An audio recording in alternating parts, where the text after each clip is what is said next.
Kristus. Tema firman Tuhan pada malam hari ini mengenai jagalah perkataanmu.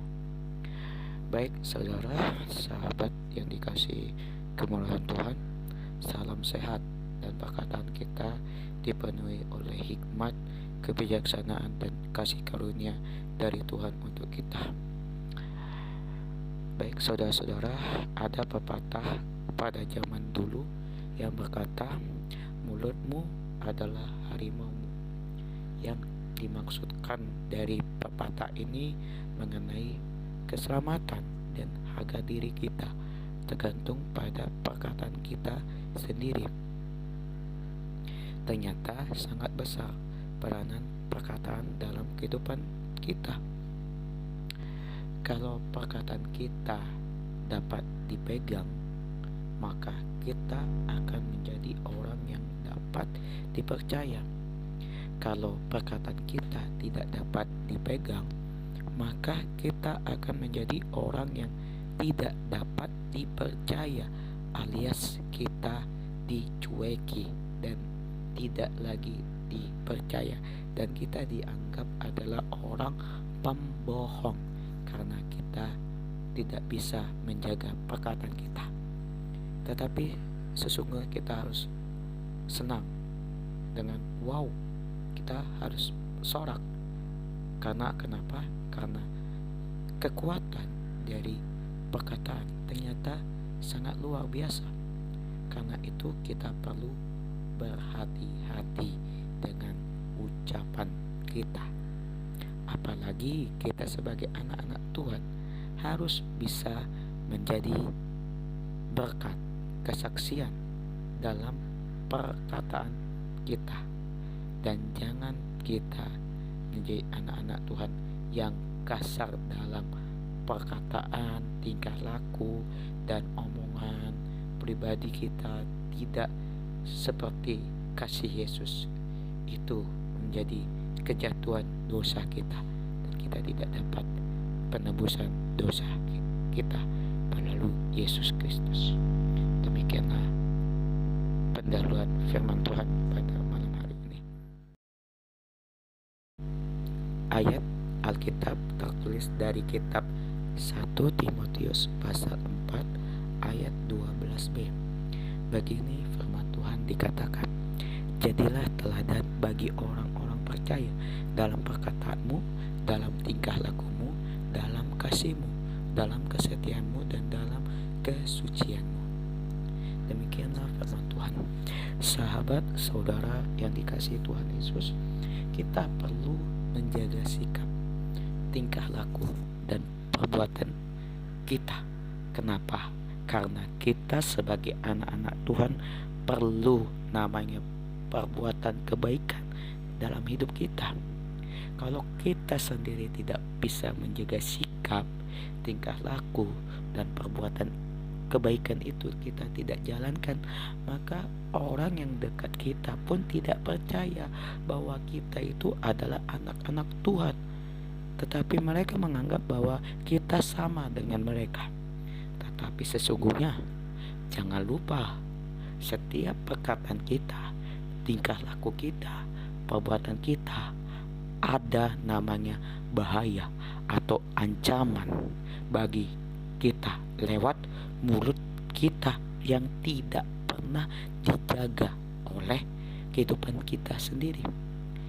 Kita diingatkan kepada Tuhan untuk terus kita menjaga hati, sebab Yesus berkata di surat Matius pasal 12 ayat 34, begini firman Tuhan dikatakan, karena yang diucapkan mulut meluap dari hati. Saudara, maksud dari kitab Matius ini adalah apa yang kita luapkan itu dengan omongan amarah, kejengkelan dari hati, itu yang membuat sakit hati kita kepada orang lain. Seperti contoh, saya akan berikan ilustrasi. Anda kepada saudara Anda sakit hati, lalu Anda mengucapkan kata-kata sia-sia seperti kata-kata hewan, kata-kata yang tidak senonoh, hati yang sakit menyinggung dia seperti jelek kah, bodoh, itu tidak perlu diucapkan, sehingga melimbul akan kekuasaan sakit hati. Dari hati kita yang sakit keluar dari mulut, itu yang menjadi Tuhan tidak suka kepada kita, dan orang pun membenci kita. Itu perlu kita sadari, itu perlu kita jauhkan dari maha bahaya, sehingga orang yang dekat kepada kita menjadi berkat dalam hidupnya. Tingkah laku kita tidak perlu dijaga, maka orang itu tidak suka. Kalau sikap, perkataan kita, perbuatan kebaikan kita lakukan, orang itu tentu suka kepada kita, percaya kepada Tuhan. Tetapi Yakobus selalu mengingatkan kita dalam kitab Yakobus pasal 1 ayat 19. Begini firman Tuhan dikatakan, "Hai saudara yang kukasihi, ingatlah hal ini. Setiap orang hendaklah cepat untuk mendengar, tetapi lambat untuk berkata-kata, dan juga lambat untuk marah." Demikianlah firman Tuhan. Yakobus pasal 1 ini mengingatkan dan memberi pesan agar kita untuk mengingat suatu kehebatan omongan kita. Kita sering cepat untuk mendengar, tetapi kita sering lambat untuk meminta maaf atau meminta pertolongan. Kita membenci, kita mendengar yang tidak baik, tapi kita lambat untuk mengucapkan kasih karunia dalam diri kita. Dan kita juga lambat untuk marah. Karena apa? Amarah kita itu langsung kita luapkan tanpa kita sadari. Tetapi sesungguhnya itu Tuhan datang untuk memperlambat amarah kita, untuk kita menguasai diri.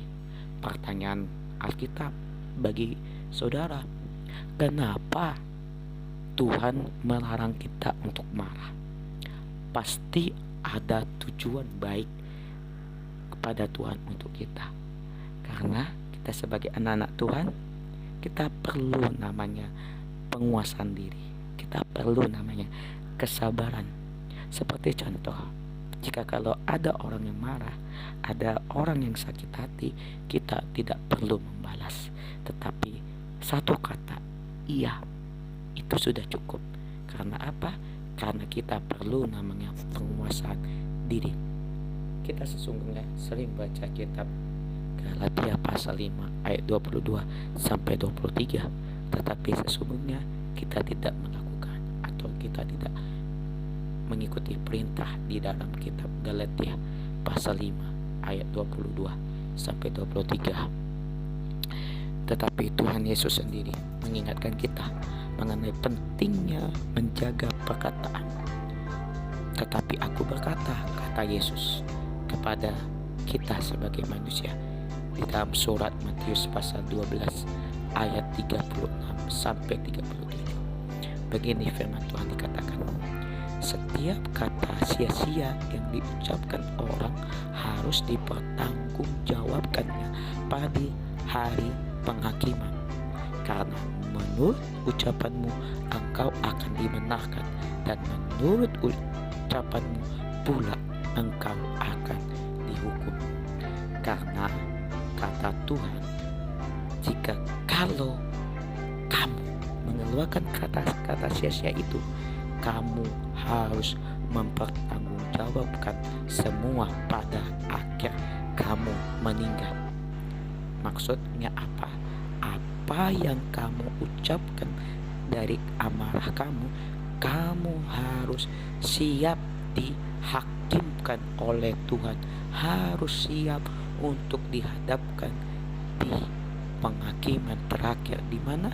Di surga. Tetapi firman Tuhan ini berkata demikian, jangan sampai ketika kita meninggal nanti menghadapi suatu penghakiman, tetapi kita akan diperhadapkan sia-sia yang pernah kita ucapkan selama kita hidup di dunia. Seringkali kita mati-matian menjaga sikap, perbuatan, dan tingkah laku kita. Namun kita selalu mengabaikan soal mengeluarkan ucapan, tidak berhati-hati dalam bercanda, kurang waspada dalam berbicara. Semua itu nanti harus kita pertanggungjawabkan di mana? Di kerajaan surga, yaitu di mana? Di depan barisan pintu masuk pagar kerajaan surga itu. Pertanyaan, apakah kita sudah mempergunakan mulut kita untuk memuji dan menyembah Tuhan, mengucapkan syukur dan memberkati dan membangun orang lain? Saya mau berkata, tidak ada kita menggunakan dengan mulut kita untuk memuji atau menyembah Tuhan menggunakan, tetapi kita sering mengeluarkan hanya sumpah serapah dan mengeluarkan kata sia-sia dari sifat kita. Sahabat, lalu bagaimana cara kita menjaga perkataan kita? Poin penting dalam hidup. Pertama, perkataan penuh kasih. Maksudnya apa?